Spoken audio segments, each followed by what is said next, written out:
आज हम लोग यूजीसी नेट परीक्षा की 6वीं इकाई में संकलित पंडित गौरी दत्त की देवरानी जेठानी की कहानी उपन्यास की समीक्षा करेंगे। उपन्यास के सारांशों तथा उपन्यास के पात्रों को भी देखेंगे।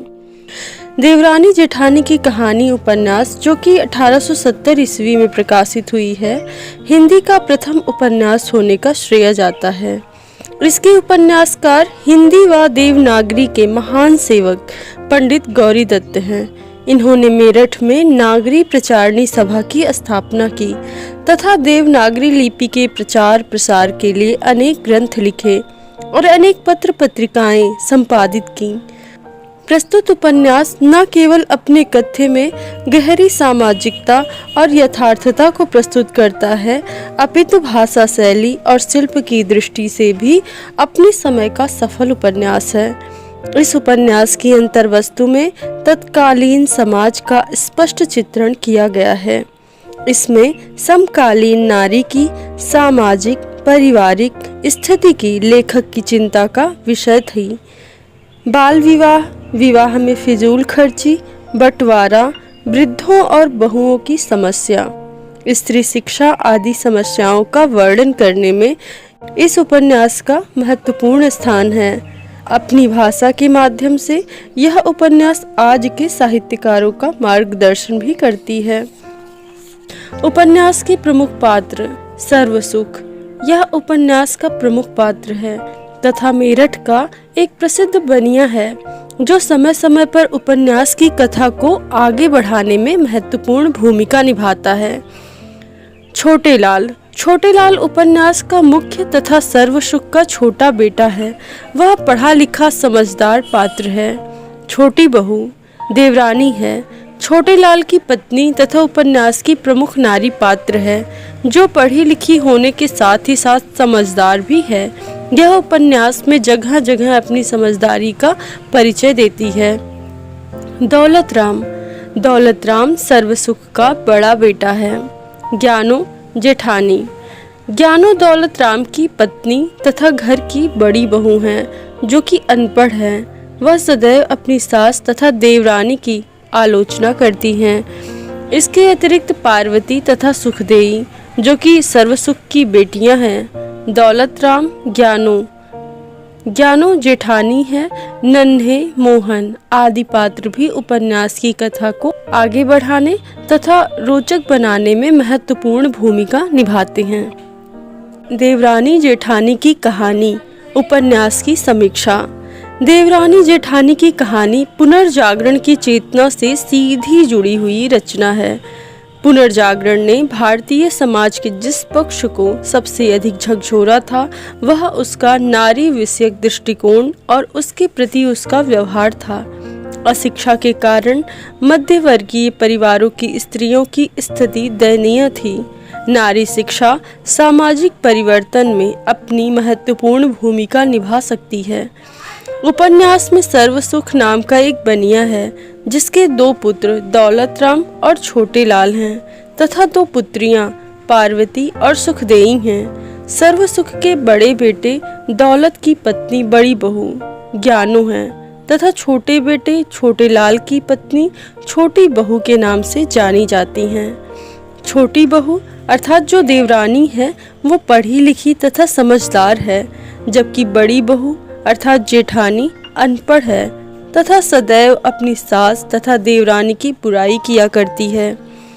छोटी बहू संस्कारी थी। उसे धन संपत्ति तथा जायदाद का कोई लालच नहीं था, किंतु बड़ी बहू लालची स्वभाव की थी।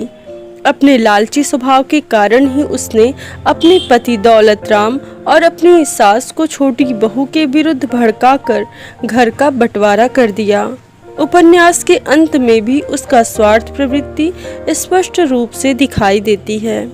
जब जायदाद के बंटवारे में मंडी की दुकान दौलत राम के हिस्से में आई थी, तब भी बड़ी बहू खुश नहीं थी, क्योंकि वह छोटे लाल के हिस्से में हवेली आने की बात पर मन ही मन असंतुष्ट थी। इसीलिए हवेली से जाते जाते वह 2 खिड़कियों के दरवाजे तथा चौखट उतार कर अपने साथ ले गई। इससे स्पष्ट होता है कि व्यक्ति को चाहे जितनी भी धन संपत्ति मिल जाए, परंतु वह दूसरों की संपत्ति देखकर कभी खुश नहीं रह सकता। तत्कालीन समाज में बाल विवाह का प्रचलन था, किंतु छोटे लाल और उसकी बहू अर्थात छोटी बहू ने अपने पुत्रों का बाल विवाह न कराकर उनकी पढ़ाई लिखाई पर अधिक बल दिया। नन्हे अर्थात छोटी बहू और छोटे लाल का पुत्र की सगाई कर नन्हे अर्थात छोटी बहू और छोटे लाल के पुत्र की सगाई कई जगह से आई, किंतु छोटे लाल और उसकी बहू ने सगाई वापस कर दी। पुराने समाज में यह बहुत बड़ी बात थी, किंतु छोटे लाल और उसकी पत्नी ने समाज के विपरीत जाकर यह निर्णय लिया। इसके साथ ही उस समय विधवा विवाह का प्रचलन भी नहीं था। यदि किसी स्त्री का पति अल्पायु में स्वर्ग सिधार जाए तो उसकी पत्नी को पुनर्विवाह का कोई अधिकार नहीं था। किंतु इस उपन्यास में छोटे लाल की बहू की मामा की बेटी, जिसका 9 वर्ष की आयु में विवाह हुआ था, उसका पति पतंग उड़ाते हुए छत से नीचे गिर गया और उसकी मृत्यु हो गई। इस कारण वह मात्र 10 वर्ष की अवस्था में विधवा हो गई। उसने अपने जीवन के सब रास रंग खो दिए। जिसके अभी खेलने खाने के दिन थे, वह दिन उसको कठिनाई में बिताने पड़े। छोटे लाल की बहू के प्रयासों से उसका पुनर्विवाह कराया गया। देवरानी जेठानी की कहानी की भाषा का जन भाषा से सहज जुड़ाव, किस्सा गोई अर्थात कथा कहने के तरीके का अनूठा संस्कार, लोक भाषा के अर्थ गर्भित शब्दों का सचेत प्रयोग, बोलचाल और उसके मुहावरेदार लोकोक्तियों का जुड़ाव, ये सब विशिष्टताएं उपन्यास की कथा भाषा का सृजन करती हैं। इसके साथ ही पंडित गौरीदत्त ने अपने उपन्यास में बोलचाल के शब्द युग्मों का सफल प्रयोग भी किया है। जैसे, और जब कभी भाव चढ़ा देखता तो 1000 का नाज पात लेकर दुकान में डाल देता और फायदा देखकर उसे बेच डालता। ब्याज बट्टा और गिरवी पाते की भी उसे बहुतेरी आमदनी थी। हाट हवेली, धन दौलत, दूध पूत, परमेश्वर का दिया उसके पास सब कुछ था। इस आधार पर कहा जा सकता है कि देवरानी जेठानी की कहानी निश्चय ही नए समय की एक ऐसी पुस्तक है जिसमें आज का उपन्यास लेखक भी कुछ दिशा निर्देश पा सकता है। पंडित गौरीदत्त ने अपनी इस कृति से स्पष्ट कर दिया कि वे इसकी रचना स्त्री शिक्षा के लिए ही कर रहे थे। इस तरह यह उपन्यास हमारी हिंदी भाषा के लिए एक अनमोल धरोहर है। हम आशा कर सकते हैं कि आपको देवरानी जेठानी की कहानी नामक इस उपन्यास की समीक्षा समझ में आई होगी तथा आप सभी के लिए परीक्षोपयोगी होगी। हम लोग अगले वीडियो में किसी अन्य उपन्यास की समीक्षा तथा उसके पात्रों को देखेंगे। तब तक के लिए धन्यवाद।